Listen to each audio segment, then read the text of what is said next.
Hello, welcome to another episode of Full Circle with me, Onyx, and I kind of want to share more tarot mysteries.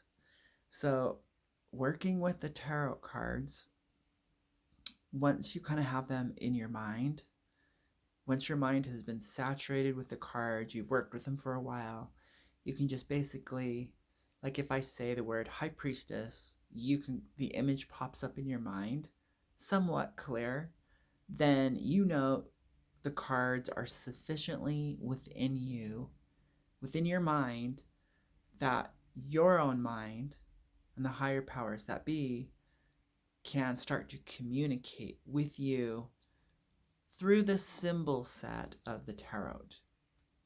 So I feel like the tarot, just like the Bible, has been rearranged, misinterpreted over centuries, and what you get is many authors, many writers, thinkers with their own agendas, um, putting their own spin, their own touch on the tarot deck, and and then what we get is this distilled product of the modern tarot deck of today.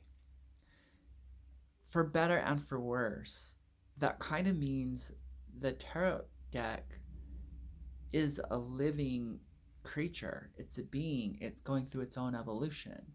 So, but so what the tarot is today is a far cry of what it was centuries ago. I kind of have the belief that the tarot deck came from Egypt, and I believe the playing cards were substituted in for the other missing cards. What are the other missing cards? They are the 10-degree segments of each of the waters of each of the zodiac signs. So there's 12 signs, and then each sign gets divided into 3 segments called decans, and those are the missing cards. So basically the tarot deck is the full astrology wheel, and we're missing a lot of the astrology wheel with its constellations, with its relationships, and its symbols.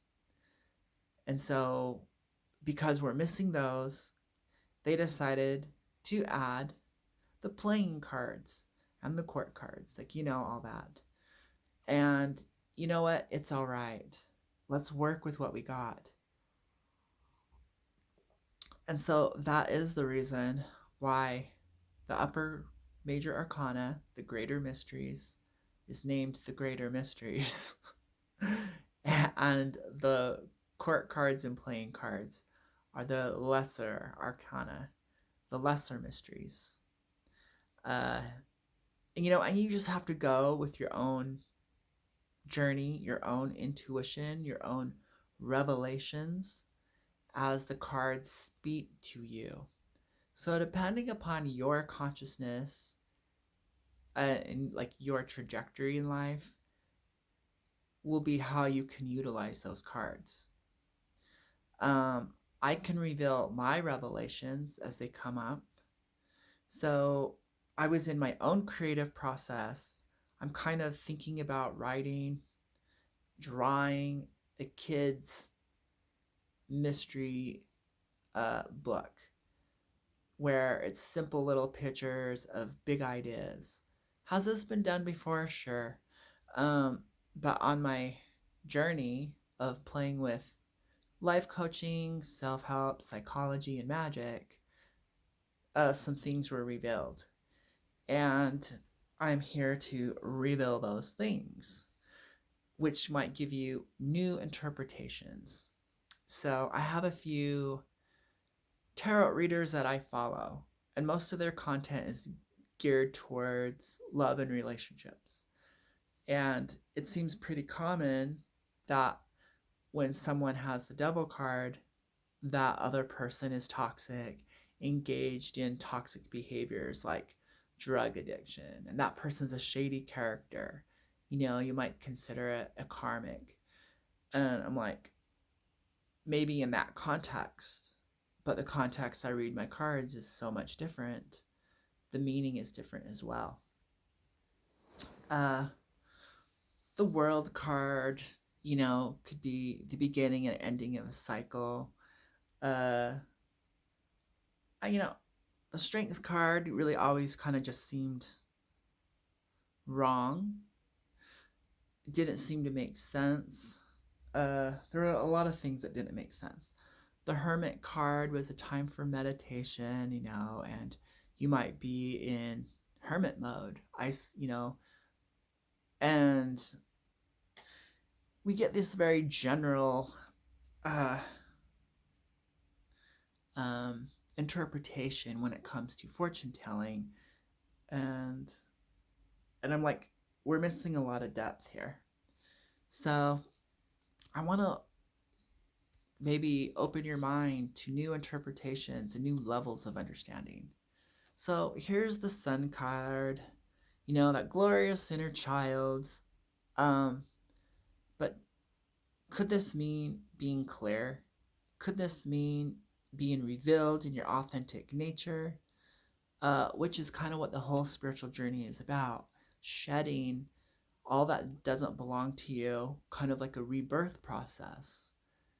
The world has put a robe on you. The world has put its conditions, its expectations, its programming, like all on you. And for you to become your own person and to wash yourself clean, be baptized in a sense, to be born again, you go through, a cycle of life, death, and rebirth. You have to kill the character that the world has programmed you to be to reveal who you are. Kind of like kill your story. And who you are was who you were born to be, which is your true nature. You know, it's like, so the symbol of the sun being your true nature, your authentic self, the symbol of a child, you know, and spring and summer, and is really kind of what it's all about. You know what? My phone lens is a little dirty, so it's a little blurry, and so we'll just have to work with that. Um, but part of that rebirthing is becoming neutral, is becoming centered in a meditative, relaxed state of just pure beingness. You're crystal clear and you're a channel. So when you start questioning why are these cards in the position they're at in the tree of life, it starts to make sense. The Sun card is on that middle pillar of neutrality, on the middle pillar of clarity. It sits somewhat a few cards down from the High Priestess, who is the clear channel, who is between the polarity. She's literally in the middle of the tree of life. So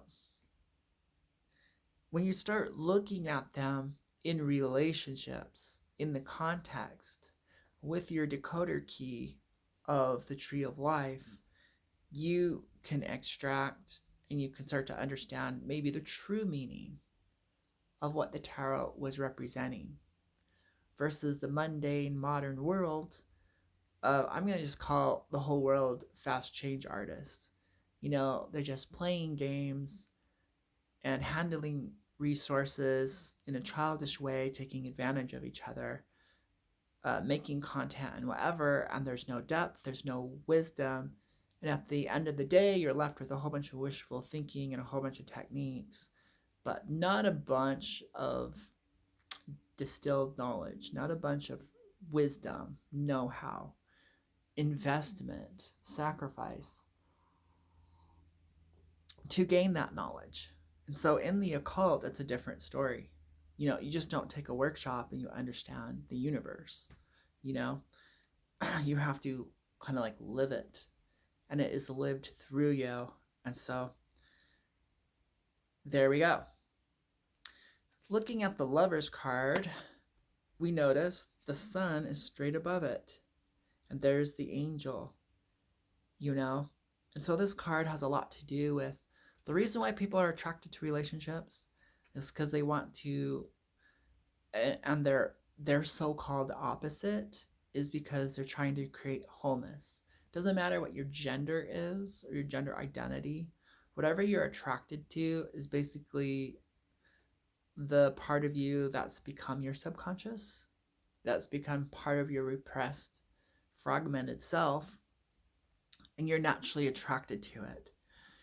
And so when you bring your own personal yin and yang together, it creates the angel, it creates the whole self.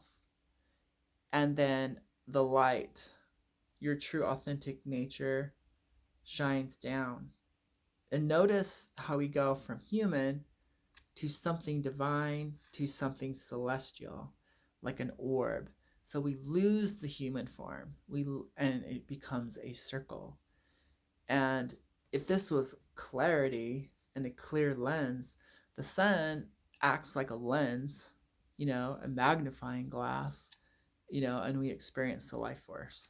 Uh, so it becomes a focus, like the sun, focus. Got a little off key there.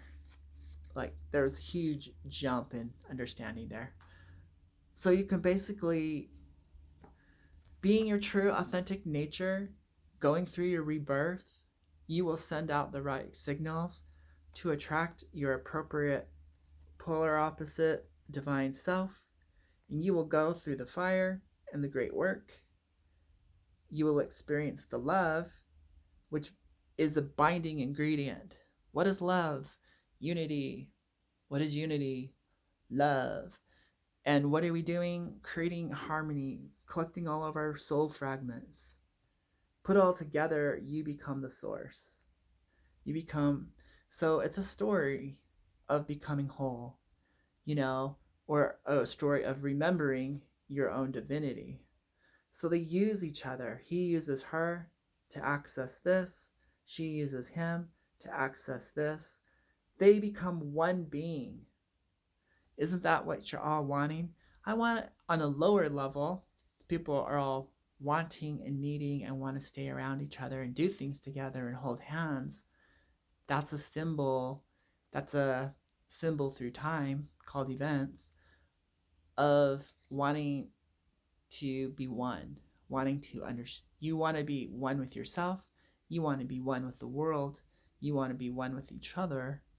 All this oneness leads to your own awakening, your own spiritual authority, leads you to the understanding, and you become not of this world. You become semi-divine, uh, and then you realize your divine origins.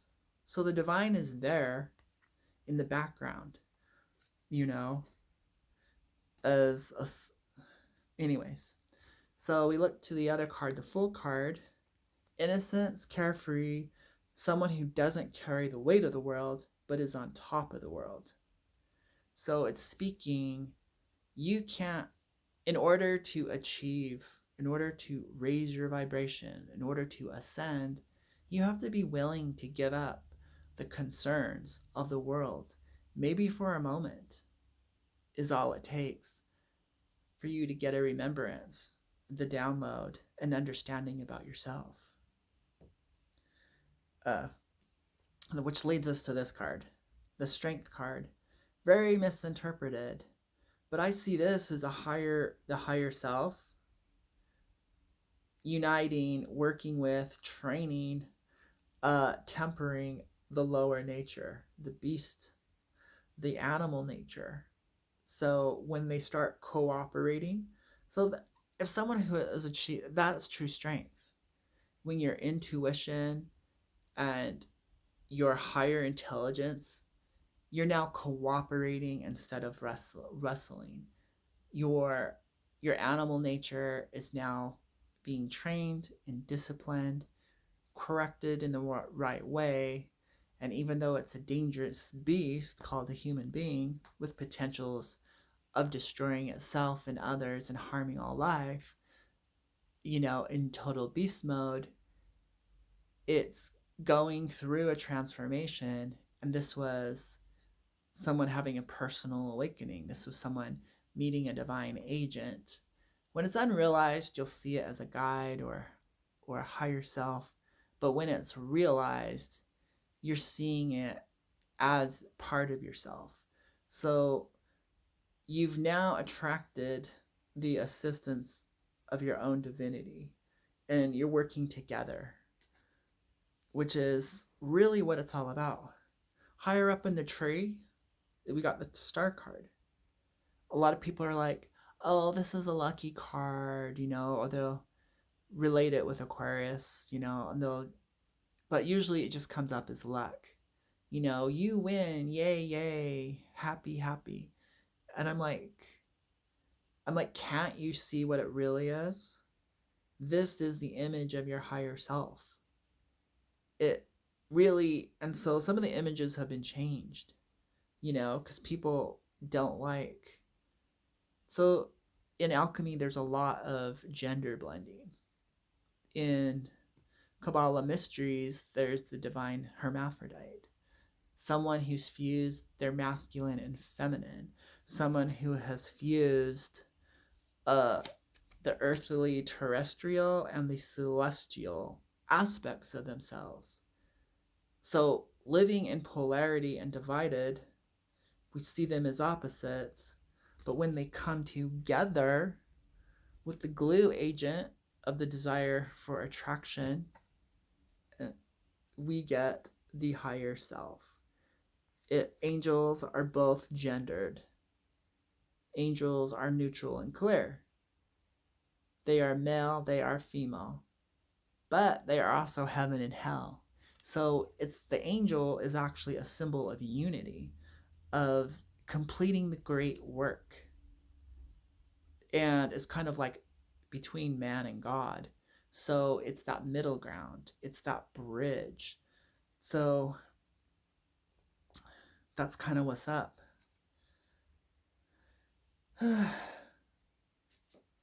So we can go back to the devil card, who is actually an angel. And this is the fear-based version of you trying to reunite with your higher self. This is the twisted, inverted programming that you have been received. This keeps you chained in the marriage program, breeding program. Live in a house, have someone of the opposite gender, produce kids, go to work, be a slave. It's the perverted, it's lust, it's just the physical bodies chained down to a cube, to a black cube, to something that represents the earth. It also represents lead. It represents, so when you start digging into Capricorn, you find out it's time, it's matter, it's the densest of the materiality, it's the law. So when people are obeying the law, they're not following their true nature. And what is good becomes evil, Isn't like that saying, the road to hell is paved in good intentions, or something like that? Or no good deed goes unpunished. So when you lack purpose and direction in life, you have a tendency to move towards pleasure. Because when you're not following your purpose, you're experiencing the soul level of pain. And so you tie and bind yourself to the material 3D world of physicality, of illusions, and the physical world is only validated with pleasure and pain, And so you get trapped. And then pretty soon, it gets all twisted. you're afraid of death, and death is actually the awakening. So the reality is, this is the human construct of an angel. It's a devil. This is what religion has created. This is what gossip has created. This is what folklore and grim fairy tales has created. This is uneducated people, very dense, who operate in fear. Whatever is unknown twists everything. Everything gets turned backwards, inside out, and upside down. And so what you think is right really isn't right anymore. Like staying in an old pattern that you've overcome, trying to stay a teenager forever. Eventually, like, it was good when it was good, but now it's not serving you. Now it's the devil and you are serving it. So there's a couple cards in the deck that, let me see if I can find them real fast, really I think have been totally changed. I think the Chariot card has been changed, like, completely. I don't even think this is the correct card in the deck. Another card that's been changed pretty much beyond recognition is the Wheel of Fortune. Because, and I think actually there's fragments of what it used to be. We notice the four great beasts, and they're all holding a book. And the tarot, the written word and the law, of the cycles of time and nature, of the universe. I think the reality is it's supposed to be a book. At one point it was a scroll, but it's like the power of the written word. And the reason why all four beasts they all have a book. And so I think really that's what it is. It's philosophy, it's art, it's religion, it's like the universal truths, it's all the great wisdom handed down to us through generations, but it also represents law. And if you notice, everything is language. So everything is coded and really not so coded. We speak as humans. And so we speak the word, we have the power, but we also can read the word, we can understand it. So it's the power of symbols and the power of word. And that makes a lot of sense when we see that it's below the high priestess and it's also below the Hierophant. Both communicators of the spoken and unspoken word and the divine word.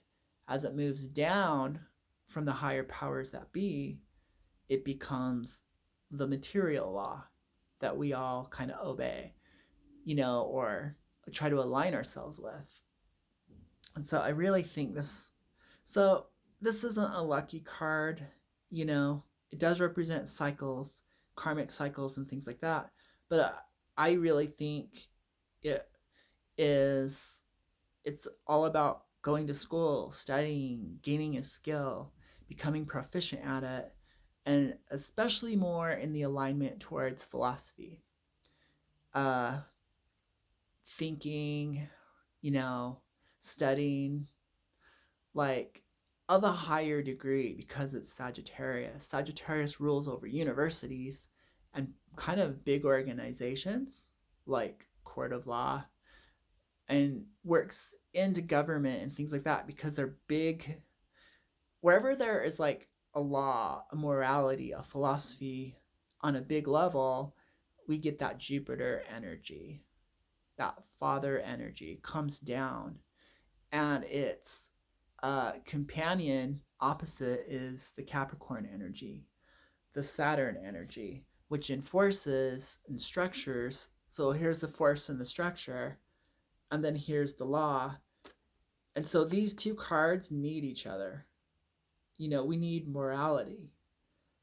We need something to reorient ourselves. We need the truth, but we need to see it from different perspectives, from the four corners of the world, from the four races, and from the four for temperaments that, we need it. And when we don't, we get profanity. We get the darker side of life. And of course, they have Set down here, kind of symbolizing the age that we actually moved into, a destructive, self destructive state, which is actually pretty natural. we go up, we go down.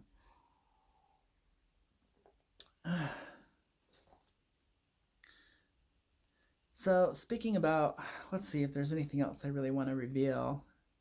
Oh, another card that has really been obfuscated, really been misrepresented, is the World card with this wreath. It was actually a serpent. It's the Ouroboros, snake eating its own tail. It really clarifies what the World card is and the green serpent, the world snake, and cycles and life, death, and rebirth. And all they did is replaced a symbol for a similar other, but it changes so much of the meaning of the card. So we get cycles going on. As above, so below, as within, so without. And if you start really understanding how life is ruled and governed by seasonal cycles, by celestial cycles, ages, then you really start to understand, different stages, different life lessons. It's predictable.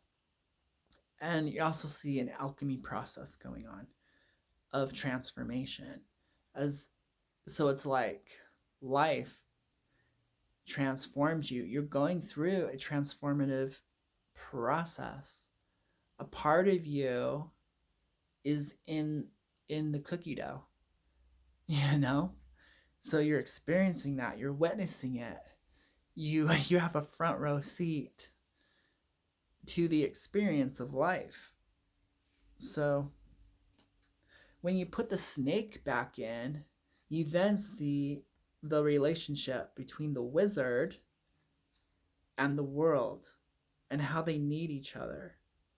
And how when you become the divine hermaphrodite, when you balance your yin and yang, when you become clear, neutral, you now understand why this is on the middle pillar, why it's also part of the ascension path.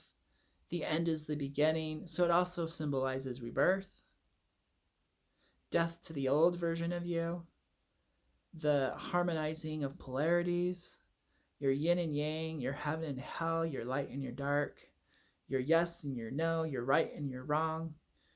You become something else. Notice? Yeah. And isn't that what the wizard's trying to do? Balancing the four elements, balancing heaven and earth. Then he has a snake wrapped around his waist as a belt. So he is aware and has knowledge. He wears the cycles of life. He's a part of it. He's not ruled by it. He now works with it. So the snakes have been removed from the tarot. And it's causing confusion. And it's misleading information, which directs humanity in the wrong direction. So I think that's probably all the insights of the day. But it's actually pretty profound when you think about it. Like your higher self is already imaged in the deck. And what is she doing but serving the world? She's giving back to the source that she's taken from. And she's she's balancing. She's giving to that. She's giving water to the land, but she's also returning the water back to whence it came. So she's a medium. And then once again, we get the celestial stars. And to me, this looks like a different reality. She's like definitely in a higher plane of existence. Notice when you're by yourself, you're your most authentic self. You know, you have the power when you're by yourself, communing, working with the universe. You gain that wisdom and knowledge. You might shine the brightest by yourself, separated from the world. There's that creative space, you know, when you're reading a book, you kind of do it by yourself, you know, and you're painting, you do that by yourself. The need to be isolated, to be creative, to put yourself in a womb, to experience your greatest self kind of gives you a key on how to enter the Merkaba, which is your body is the Merkaba. Your mind is the Merkaba. It doesn't have to be a geometrical shape with signs and symbols and rules to follow, you know. Uh, just kind of throwing that out there for those who need to go that direction. But really looking at the major arcana and really seeing how the symbols are fitting authentically to you and what you know uh, can really open up and really open up your understanding of the tarot of and life, and then extract divine meaning and insights. So I'm sharing that with you. Hopefully you can improve your card readings and see it's not just for sitting down and worrying about the future, you know, and trying to get nosy into other people's lives. I think that's kind of setting yourself up for disappointment because it kind of puts an agenda and expectation. You're kind of shaping the future and you're not allowing it to come to you as it truly is. So it can be a hindrance uh,